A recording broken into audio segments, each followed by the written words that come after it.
guys, welcome back to my channel. I'm so excited that you're here today. I'm going to do some tips and tricks for you. Some of these I've been doing for several years and some of them I've just recently found, but I thought it would be fun to do a tips and tricks video. It's always fun to learn new things. So I welcome you to leave comments in the comments in the comment section down below. A couple of these I haven't actually even tried yet. I just recently found them. So if any of you have tried them and you have anything to say about it, just let me know because I would really love to hear what you guys have to say too. First, before we get started, I want to give a shout out to my friends who got me this shirt. It says Fashion Blogger on it. I don't know if you can see that. I don't have a viewfinder on my camera. So anyway, thank you girls so much. I love my shirt and I told them that I would wear that in my video. So that was really sweet of them. I really appreciate it. Thank you guys so much. I feel so loved. Okay. So the first thing that I want to show you guys is what I do to exfoliate my face. I think that you'll remember, well, if you've seen my videos before, I try to save money where I can. And I think it's fun, too, to do things yourself. I like to do a lot of do-it-yourself type things.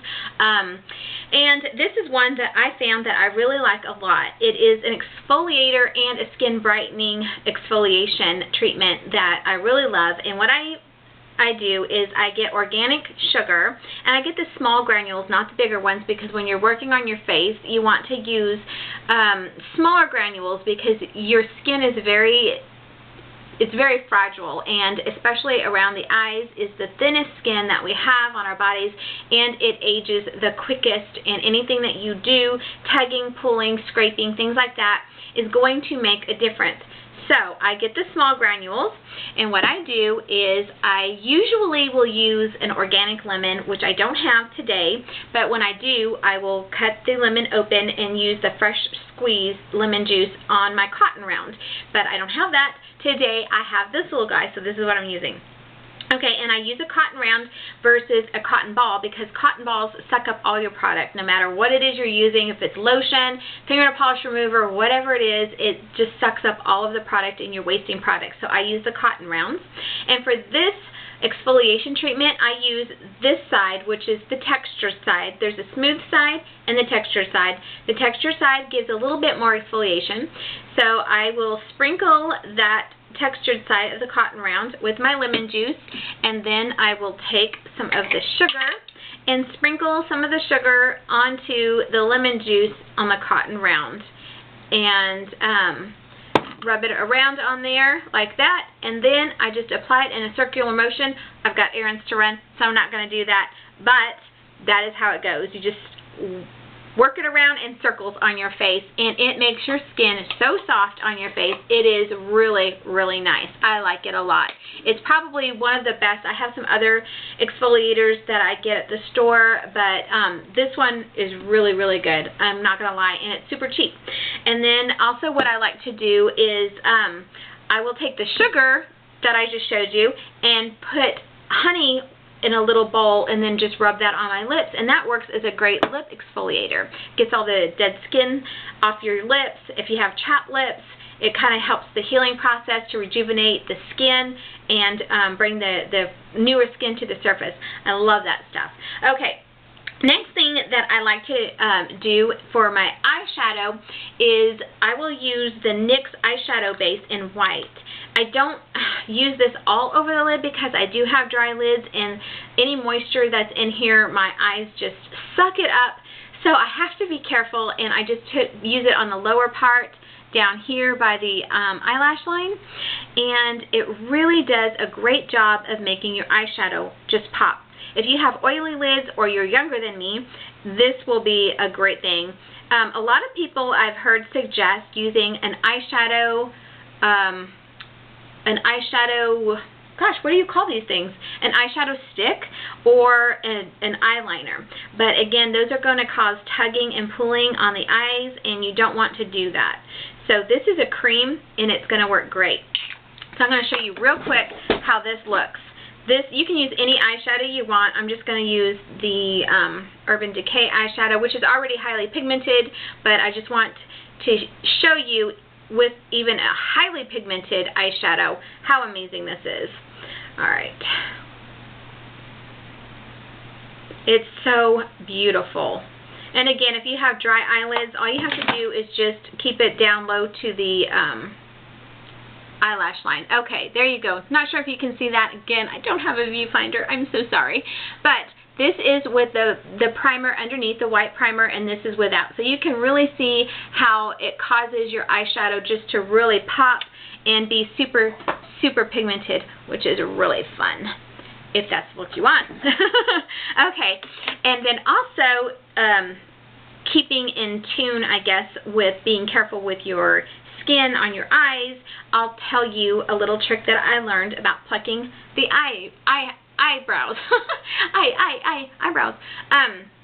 The skin around your eyes, like I said, is the most fragile, sensitive, and any aging you see on your body is going to start there. First, premature aging and sagging of the eyelids really comes from messing with your eyelids a lot. So when you're pulling your eyebrow hairs out, what I found is really helpful is just to hold it taut like that and then pluck, instead of just plucking and then pulling, because it pulls the actual eyelid out. So hold it taut and then do that, and you'll be good to go.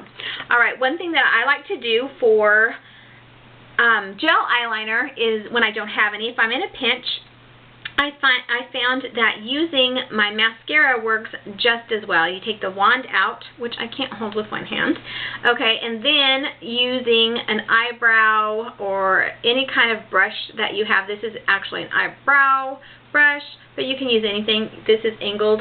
See?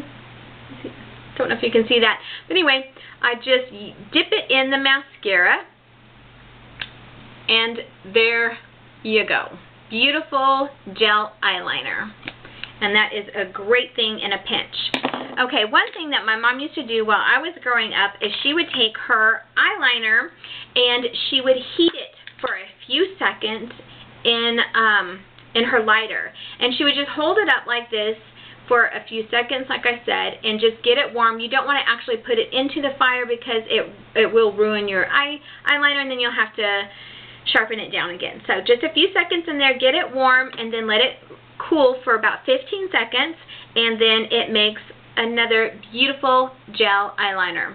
And that is great in a pinch. She did that, oh my gosh, for a bazillion years. Okay, and then what I found is a good trick for plumping your lips is using a little dash dot, not a lot because it will burn you if you do, but sometimes we do those things just for fun. A peppermint essential oil, and put it in your lip gloss, and then apply it to your lips, and it does give you a plumping effect. It doesn't last super long, but it's fun and it works. So I like to do that. And then for a lip stain, what you can do is Kool-Aid. Any color that you want. A lot of colors are coming out in lip gloss. Whitening Lightning has some, Julep. A lot of lip glosses are going with yellows and blues and greens and purples, and so you can use any color that you want. I particularly love red lipstick. It's my favorite, and so what I do is get cherry Kool-Aid and add just a little bit of water to make, I don't know if you can see this or not, but it makes it a really nice paste. You don't want it too watery, because the more watery it is, the less like a stain it's going to be. So then I just apply it to my lips. I already have lipstick on, or I should have showed you. That would have been a great idea, huh? So there you go. And it does work, and it is a stain, and you can let that dry and then apply more to get a deeper, more vibrant color. Or you can just lightly go over it and then make it a really light stain. So those are some things that you can do for a lipstick. And then for a face primer for my foundation, what I like to do is use a BB cream. I really don't care for BB creams too much in and of themselves, but I do like to use them underneath my foundation as a primer. It works great, and it's also very hydrating to my dry skin. It just gives it a little bit of extra something. Okay, and then moving on to hair, I found that spraying my bobby pins with hairspray, just like so, and then Pinterest, I found a great trick, just putting the bobby pin upside down, I don't know if you can see that, with the wavy part going down. my hair is really thin and it doesn't really like to hold anything. So spraying it and then putting the wavy side down really does make a huge difference, and the bobby pin stays in place. No fuss, no muss. It's not going anywhere. Love that. Love that. Love that. Okay, and then the last thing that I want to tell you, I don't have the mixture myself, but this is what I was saying that you could actually use, and tell me if you like it or not. Tell me if it works. I use for dry shampoo this, I don't know how to, I guess it's just, that's what it's called. But the problem that I have with that is that it does leave a little bit of a white residue in my hair, and my hair is dark, so it shows up a lot. So I'm going to try this, and if you guys have tried it or going to try it and do and like it, let me know. But basically the recipe calls for 1 tablespoon of baking soda, 1 cup of cornstarch, and 2 tablespoons of unsweet cocoa powder for brunettes, and then 1 1/4 cup cornstarch, 1 tablespoon of baking soda, and 2 tablespoons of baby powder for blonde-headed ladies. And you just put it in the hairline, work it through like that, and just brush it out, and you're good to go.